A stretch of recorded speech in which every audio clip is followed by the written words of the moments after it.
السلام علیکم. Welcome to اور on line classes civilise education system, subject Urdu, class 4. بسم اللہ الرحمن الرحیم. صفحہ نمبر 10. آج کا ہمارا عنوان رسول اکرم صلی اللہ علیہ وسلم کا کچھ حصہ رہ گیا تھا وہ ہے. آج ہم نے یہاں سے پڑھنا ہے. حضور صلی اللہ علیہ وسلم غریبوں, مسکینوں اور محتاجوں کا بہت خیال رکھتے تھے.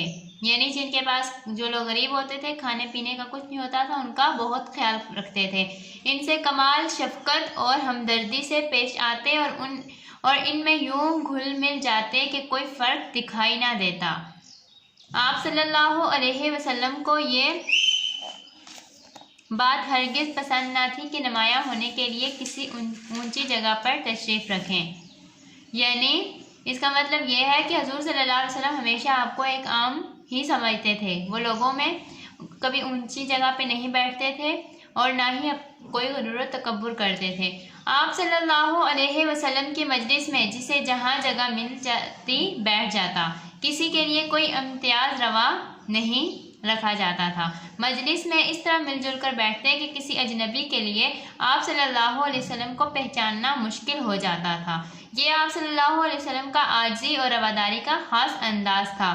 یعنی اس میں یہ بات ہے کہ آپ صلی اللہ علیہ وسلم کی جو مجلس ہوتی اس میں جو ہے جو شخص جب بھی آتا جس کو جہاں جگہ ملتی تو وہ بیٹھ جاتا. اور آپ صلی اللہ علیہ وسلم بھی لوگوں کے ساتھ اس طرح, صحابہ کرام کے ساتھ اس طرح مل جل کے بیٹھتے کہ اگر کوئی شخص پہلی دفعہ آتا تو وہ دیکھتا تو اس کو مشکل ہو جاتی کہ آپ صلی اللہ علیہ وسلم کہاں پر تشریف فرما ہے. رسول اکرم صلی اللہ علیہ وسلم رنگ, نسل, خاندان کو کبھی اہمیت نہ دیتے. یعنی آپ صلی اللہ علیہ وسلم کبھی بھی کسی رنگ, یعنی اگر کوئی سفید ہے یا کوئی گورا ہے یا کوئی کالا ہے, اسی طرح کسی کی نسل یا خاندان پہ کوئی اہمیت نہ دیتے. ہر شخص کے ساتھ مساوی برتاؤ کیا, یعنی ہر شخص کو برابر رکھتے. آپ صلی اللہ علیہ وسلم اپنے کام خود کرتے اور دوسروں کے کاموں میں ان کا ہاتھ بٹاتے. ہر ایک سے محبت سے ملتے, کبھی کسی کی دعوت رد نہ فرمائی. آپ صلی اللہ علیہ وسلم خود بڑے مہمان نواز تھے اور مہمان نوازی میں کوئی کسر باقی نہ رکھتے, چاہے مہمان کوئی عام آدمی ہی کیوں نہ ہو. یعنی آپ صلی اللہ علیہ وسلم کے گھر میں اگر کوئی مہمان آ جاتا, کوئی عام سا بندہ بھی آ جاتا, تو آپ صلی اللہ علیہ وسلم اس کی بہت زیادہ مہمان نوازی کرتے, بہت اس کا خیال رکھتے. نبی کریم صلی اللہ علیہ وسلم بیماروں کا بہت خیال رکھتے.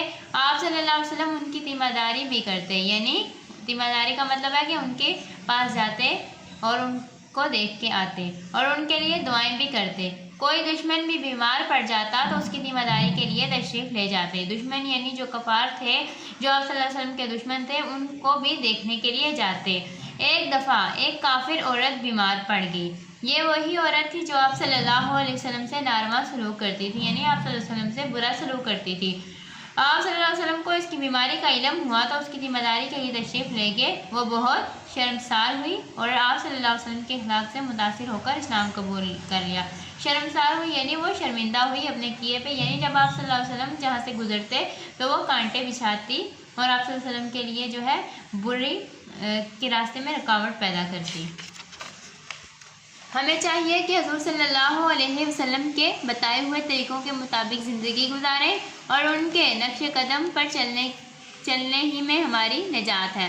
یعنی ہمیں کیا چاہیے کہ جیسے آپ صلی اللہ علیہ وسلم نے زندگی گزاری اور انہوں نے جو ہمیں طریقہ بتایا, ہم اسی طرح اپنی زندگی بھی گزاریں اور ان کے نقش قدم, یعنی جیسے انہوں نے بتایا اسی طرح ہم بھی چلیں اور اسی میں ہماری نجات ہے. نجات کیسی ہے کہ جب ہم آپ صلی اللہ علیہ وسلم کے بتائے ہوئے طریقے پہ چلیں گے تو ہماری دنیا اور آخرت دونوں میں نجات, یعنی ہم کامیاب ہوں گے. اب سبق کے لاسٹ پہ 2 اہم پوائنٹس ہیں. پہلا ہے کہ حضور اکرم صلی اللہ علیہ وسلم کی زندگی انسانیت کا ایک کامل نمونہ ہے. یعنی آپ صلی اللہ علیہ وسلم کی زندگی انسان ہونے کی جو ہے ایک کامل نمونہ ہے, ہمارے لیے کامل نمونہ ہے کہ وہ ایک نمونہ تھے, ایک ماڈل تھے کہ ان کو دیکھ کے ہم اپنی زندگی گزاریں. نمبر 2, حضور اکرم صلی اللہ علیہ وسلم کے اخلاق سے متاثر ہو کر بے شمار لوگوں نے اسلام قبول کیا. یعنی آپ صلی اللہ علیہ وسلم کا اخلاق بہت اعلیٰ تھا, بہت اچھا تھا, تو اس وجہ سے لوگوں نے جو ہے اسلام قبول کیا. میں امید کرتی ہوں کہ آپ لوگوں کو اس لیسن کی سمجھ آگے ہوگی. انشاءاللہ اگلا لیسن ہم نیکسٹ لیکچر میں پڑھیں گے. اللہ حافظ.